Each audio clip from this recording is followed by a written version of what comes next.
Hi, I'm Wayne Allen Root for Personal Liberty. Things aren't going so well for America. There was major rioting all week in Ferguson, Missouri. There are still no jobs for middle-class Americans. Our southern border is still under siege.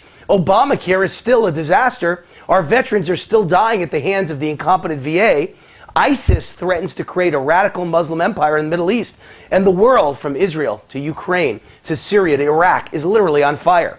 Where's our president? On vacation. Again. This time, even the media is whispering, where's Obama? Isn't his indifference to the problems of America and disconnect from reality strange? And the simple answer is no. This is how he's been his entire adult life. It all started at Columbia University. I believe we have a president who is an arrogant, egomaniacal sociopath. Here's the definition of a sociopath from the Urban Dictionary online. A person with antisocial personality disorder, probably the most widely recognized personality disorder. A sociopath is often well-liked because of their charm and charisma, but they don't usually care about other people. They think mainly of themselves and often blame others for the things that they do. They have a complete disregard for rules and they lie constantly. They seldom feel guilt or learn from punishments. Sound familiar? My new book, The Murder of the Middle Class, presents the story in vivid detail. I was Obama's college classmate at Columbia University, class of '83. I've been trying to tell America about Obama's problem for 7 long years now. By college, a person's personality, attitude, and behavior is fairly well set. That's why Obama's Columbia days tell us so much about his behavior as president today. Where was he? Why does virtually no one from Columbia remember the future president of the United States? Why did the future president make an impression on none of his classmates back then? Things rarely change.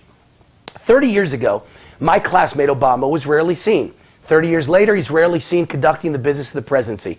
No one should be surprised. What do I know about Obama at Columbia? Virtually nothing. I never met him. As I've reported countless times to the media, Obama and I shared the same major, political science. We were both pre-law. It was a small class, about 700 students. The political science department was even smaller, maybe 100, 150 students, and was a close-knit group. I thought I knew, or at least had met, everyone in this department. But I never met Obama. Never even heard of him. Worse, neither did anyone I ever met at Columbia. Think about that. Our classmate is President of the United States, yet he didn't even leave a footprint. In all my years of publicly questioning Obama's absence at Columbia, I know of only 2 possible sightings. 2 people called me claiming to be classmates. One caller claimed that he thinks he saw Obama once in a bar across from Columbia University blowing smoke rings in the air. Another called to say he thinks he saw Obama in the cafeteria at Barnard, our sister school for women only. 2 possible Obama sightings in 30 years, one smoking at a bar, the other at a women's cafeteria. Isn't that the perfect guy to run your country? Obama's defenders and the media, I know they're the same, interpreted what I said wrongly. I never said Obama didn't attend Columbia. I said he was never in class, perpetually absent, missing in action. Sound familiar? Obama acts exactly the same today as president as he did as a student at Columbia. Obama has always believed that Obama is brilliant and better than the rest of us. He's arrogant and detached. He thinks he's too smart to have to actually do the same work as the rest of us. He's above it all. Why attend class? What could I possibly learn in class at Columbia? I'm too smart for that. I can almost picture his brain working. It's the same story today. Obama rarely attends meetings, even with his own cabinet. He's too busy playing golf, taking vacations, attending fundraisers, and shaking hands and kissing babies and accepting applause. This past February, Obama skipped 2 national security meetings on Russia's potential invasion of Ukraine. He was too busy to attend a meeting about a crisis that could lead to World War III. Even if Obama wasn't concerned about Russia invading Ukraine, certainly finds America's jobs crisis important, right? Wrong.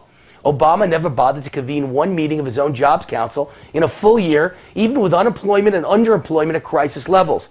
Even more remarkable, within 2 weeks of that story, that he'd never convened a meeting, Obama completely closed down his jobs council with 12 million Americans still counted as unemployed. So what's so important in Obama's life? Golf and fundraisers.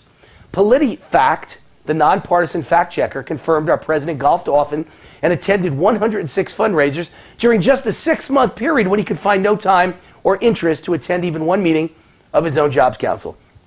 And where was Obama the night of the Benghazi attack? Both Defense Secretary Leon Panetta And Joint Chiefs of Staff Chairman Martin Dempsey testified Obama was absent that night, too.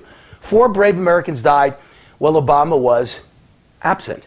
What could be so important that Obama never checked in to ask a question or discuss a rescue attempt from 5:30 at night Eastern Time until the next morning when everyone was dead? The track record is at least consistent. Just like his college days, Obama obviously believes he's too gifted to do the actual work of president. He's just too busy to have to worry about the plight of unemployed Americans. He's even too important to worry about young black males killing each other in Chicago, or being shot by police, or serious unrest, rioting, and looting in Ferguson, Missouri. He's got more important things to do than stay in touch as a U.S. embassy is under attack. Hamas is lobbing missiles into Israel. Who cares? I've got a golf game in the morning. To be exact, Obama's played 186 rounds of golf and counting versus George W. Bush's 24 rounds of golf as president. Does Obama ever work? Sure. Every once in a while, he throws a beer summit. Nothing much has changed since Columbia University. Not Obama's personality, not his attitude, not his behavior. Either Obama is detached and just couldn't care less, or he just doesn't like America very much, so he's purposely fiddling while Rome burns. Or, like O.J. Simpson, perhaps he's searching for the answers to all of these terrible crises in the holes and sand traps of America's greatest golf courses. This is, most certainly, the murder of the middle class and the death of America. I believe we have a sociopath in the White House. I'm Wayne Allyn Root for Personal Liberty. See you next week. God bless America.